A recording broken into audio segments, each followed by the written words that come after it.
TET marks 2022 ఆగస్టులో నేను తొలి టెట్ రాశాను సార్. అప్పుడు మార్క్స్ 135.39. ఆ తర్వాత 2024 అక్టోబర్లో జరిగిన టెట్లో 144.56 మార్క్స్ రావడం జరిగింది.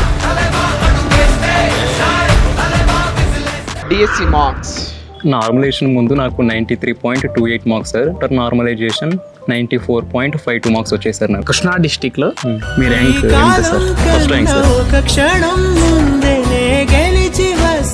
ఇంత మోటివేషన్ ఎలా వచ్చింది సార్ మాది ఎస్టీ కమ్యూనిటీ సార్. గతంలో 2018లో జరిగిన డిఎస్సి మెరిట్ లిస్ట్ నేను చూశాను. ఆ మెరిట్ లిస్ట్లో టాప్ 100 లోపు ఒక్క ఎస్టీ క్యాండిడేట్ కూడా లేరు సార్. సార్ అప్పుడే నేను డిసైడ్ అయ్యాను, ఎలాగైనా టాప్ 10లో ఉండాలి అనే ఆలోచనతోనే చదివాను సార్ నేను. Hi, this is YCM. So దాదాపు 540 కిలోమీటర్లు వెళ్ళి ఒక్క వీడియో కోసం వెళ్ళామండి, అది కూడా సార్ కోసం. సో మా ప్రయత్నం నచ్చినట్లయితే ఒక్క సబ్స్క్రైబ్ చేసి మన ఛానల్ని అయితే సపోర్ట్ చేయండి. ఒక లైక్ అండ్ షేర్ చేస్తే ఎక్కువ మందికి ఈ వీడియో అయితే రీచ్ అవుతుంది. సారు గురించి మాట్లాడితే నిజంగా మేము షార్ట్ లిస్ట్ ఒక 30 మెంబర్స్ ప్రిపేర్ చేసేటప్పుడు ఒక ఎస్టీ కేటగిరీ నుంచి ఫస్ట్ ర్యాంక్ తెచ్చుకోవడం అనేది నిజంగా చాలా మంచి విషయము. అదే కాకుండా మా అనంతపూర్ డిస్టిక్లో చూస్తే దాదాపు టాప్ 200 లోపల అయితే ఒక్కరు కూడా ఉండరు. అట్లాంటిది సార్ అయితే ఫస్ట్ ర్యాంక్ తీసుకున్నారు. సో సార్ యొక్క జర్నీనే ఇన్స్పిరేషన్గా ఉంటుందని మీ ముందుకైతే తీసుకొని వచ్చాము. ఒక సబ్స్క్రైబ్ చేస్తే మన ఛానల్ అయితే ఇంకా గ్రోత్ అవుతుంది. హాయ్, నా పేరు యోగేంద్ర. సో ఒక మంచి వీడియోని అయితే తీసుకురావడానికి చాలా దూరం అయితే వచ్చాము. దాదాపు అనంతపూర్ నుంచి కృష్ణా డిస్టిక్ అయితే వచ్చాము. సో మాట్లాడదాం, సార్తో మాట్లాడి చాలా మంచి వీడియోని అయితే మా ముందుకు అయితే తీసుకురాకపోతున్నాం. సార్ మీ పేరు? నన్ను పరిచయం చేసే ముందు సార్ ఒక చిన్న విషయం. ఎంతో మంది డిఎస్సి అభ్యర్థులను దృష్టిలో పెట్టుకొని వారిలో ప్రేరణ కలిగే విధంగా మీ ప్రయత్నం చేయడం నిజంగా చాలా అభినందనీయం సార్. Thank you sir. నా పేరు జాన్సన్, మాది కృష్ణా జిల్లా సార్, ఏకుండూరు మండలం, రేపుడి తండా గ్రామం. సార్ డిఎస్సిలో మీకు వచ్చినటువంటి మార్క్స్ ఎన్ని? నార్మలైజేషన్ ముందు నాకు 93.28 మార్క్స్ సార్.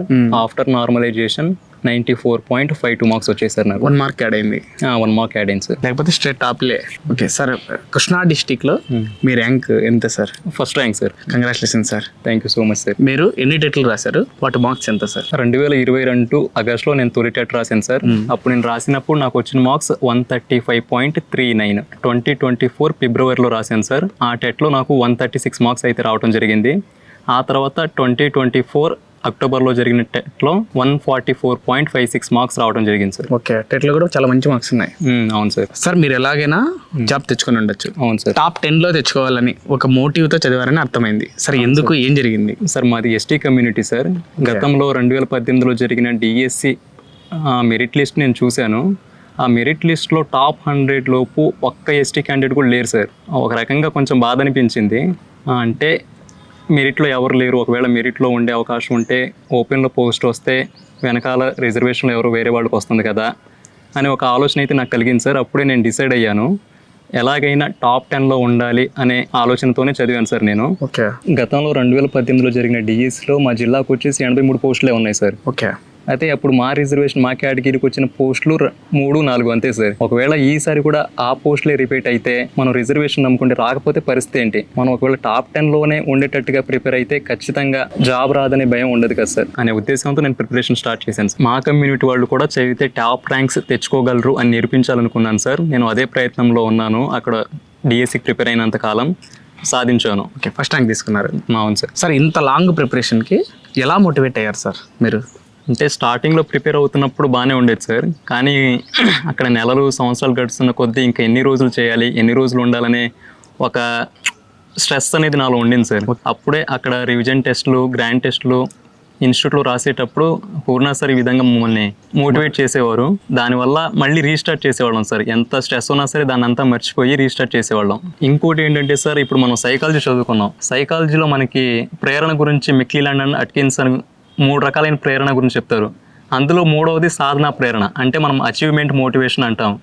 ఆ అచీవ్మెంట్ మోటివేషన్ కాన్సెప్ట్ ఏంటంటే మనం చేసే పని ఏదైనా సరే అది ఉన్నతంగా చేయాలి. ఈ కాన్సెప్ట్ నన్ను చాలా మోటివేట్ చేసింది సార్. ఓకే. అంటే ఇక్కడ ప్రత్యేకంగా మా నాన్న గురించి కూడా చెప్పాలి సార్. ఎందుకంటే నాకు చిన్నప్పటి నుంచి ఆయన ఒకే విషయం చెప్పేవాళ్ళు, మన దగ్గర డబ్బులు లేవు, ఆస్తులు లేవు, మన చదువు ఒక్కటే ఆస్తి, నువ్వు స్థిరపడితే చాలు, తర్వాత మమ్మల్ని చూసుకోకపోయినా పర్లేదు, మీరు మీ కాళ్ళ మీద నిలబడితే చాలు అని ఎప్పుడు మా నాన్న చెప్తూ ఉండేవారు సార్. అది నన్ను చాలా మోటివేట్ చేసింది సార్. ఖచ్చితంగా నిలబడాలనుకున్నారు. అవును సార్. సార్ మీకు మంచి బహుమానం ఇస్తాం, దాదాపు 3 to 5 lakhs ఆఫర్ చేశారు. సో మీకు ఫస్ట్ ర్యాంక్ వచ్చిందని వాళ్ళకి ముందే అర్థమవుతుంది. సరే ఏ విధంగా ఉండొచ్చు? ఆ విషయం మా ఫ్రెండ్స్ ద్వారా వాళ్ళకి తెలిసి ఉండొచ్చు సార్. తెలిసినప్పటికీ కూడా ఆ ర్యాంక్ని ఎవరికి ఇవ్వదలుచుకోలేదు. మీ ర్యాంక్ అయితే పున్నా సార్కి అంకితం చేశారు. అవును సార్. సార్ మీకు ఫస్ట్ ర్యాంక్ వచ్చినప్పుడు పున్నా సార్ ఏమైనా కాల్ చేశారా? కాల్ చేశారు సార్. ఏం చెప్పారు? అభినందించారు. ఓకే. ఫోన్ చేసి ఎస్టీ రిజర్వేషన్ ఉంచుకొని కూడా టాప్ 1 ఫస్ట్ ర్యాంక్ సాధించడం సామాన్యమైన విషయం కాదు, త్వరలో మనం విజయోత్సవ సభ నిర్వహిద్దాం, ఘనంగా సన్మానం చేద్దామని ఆయన అన్నారు సార్. సార్ మీ కుటుంబ నేపథ్యం ఏంటి సార్? సార్ మా నాన్న పేరు వెంకటేశ్వరరావు, మా అమ్మ పేరు మంగమ్మ. మాది వ్యవసాయం చేసే కుటుంబం సార్. ఓకే. నాకు 2 తమ్ముళ్ళు ఉన్నారు. ఒకటి పేరు రాకేష్, ఇంకొకతని పేరు రాజేష్. సార్ మీరు 10th క్లాస్ వరకు ఎక్కడ చదువుకున్నారు? 10th వరకు కూడా నేను గవర్నమెంట్ గవర్నమెంట్ హాస్టల్స్లోనే చదువుకోవడం జరిగింది సార్. ఓకే. 10th క్లాస్లో ఎన్ని మార్క్స్ సార్? 10th క్లాస్లో నాకు 7.7 మార్క్స్ అయితే రావడం జరిగింది సార్. సార్ మీరు అప్పుడు 7.7 అంటే చాలా తక్కువ. అవును సార్. Okay, average. కానీ ఇప్పుడేమో టాప్ మార్క్స్. అవును సార్. ఏ సబ్జెక్ట్స్ వీక్ సార్ అప్పుడు? అప్పుడు నాకు మ్యాథ్స్ వచ్చేది కాదు సార్. నాకు మ్యాథ్స్ వచ్చేది కాదు. జనరల్గా నాకు మ్యాథ్స్ ఫోబియా సార్. చిన్నప్పటి నుంచి కూడా మ్యాథ్స్ అంటే ఎప్పుడు మనం సరిగ్గా చేసింది లేదు.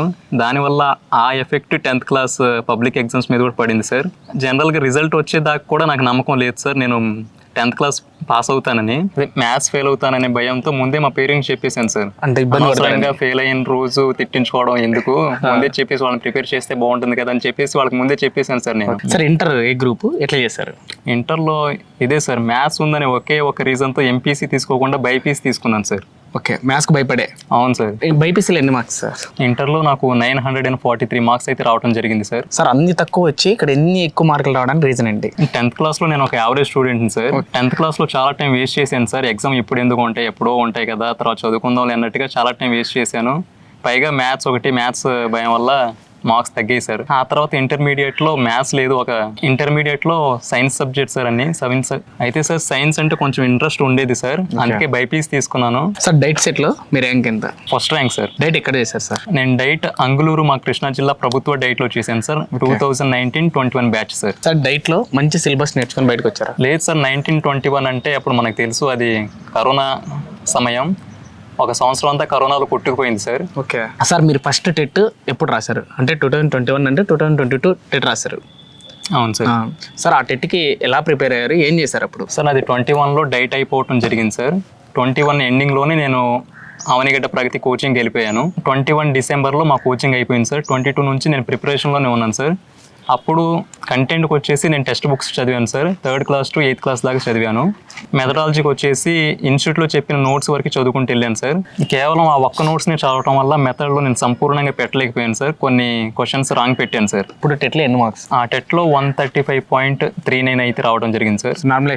నార్మలేషన్ ముందు 128 మార్క్స్ రావడం జరిగింది. ఓకే. టెట్ అయిపోయిన తర్వాత మీ ప్రిపరేషన్ని ఎలా కొనసాగించారు? నెక్స్ట్ అక్కడ తక్కువ మార్క్స్ అంటే మంచి మార్క్స్ వచ్చాయి, బట్ ఇంకా ప్రిపరేషన్ని ఎలా తీసుకెళ్లారు? నెక్స్ట్ 2022 ఆగస్టులో మనకు టెట్ అయితే అయిపోవడం జరిగింది సార్. తర్వాత అనేక మంది ఏం ఆశించారంటే డిఎస్సి ఇస్తారు, దాని మీద డిఎస్సి ఇస్తారనే ఆలోచనలో ఉన్నారు. మేము కూడా అదే ఆలోచనలో ఉన్నాం. దానికి తగ్గట్టుగానే ప్రిపరేషన్ మేము స్టార్ట్ చేసాం సార్. ఇప్పుడే ఇన్స్టిట్యూట్లో ఒక కొత్త బ్యాచ్ అయితే పూర్ణ సార్ స్టార్ట్ చేశారు సార్. ఇంటెన్సివ్ బ్యాచ్ అని ఎవరికైతే 135+ మార్క్స్ ఉన్నాయో వాళ్ళందరికీ 100% కన్సెషన్ ఇచ్చి వాళ్ళని ఆ బ్యాచ్లో అయితే చేర్చారు సార్.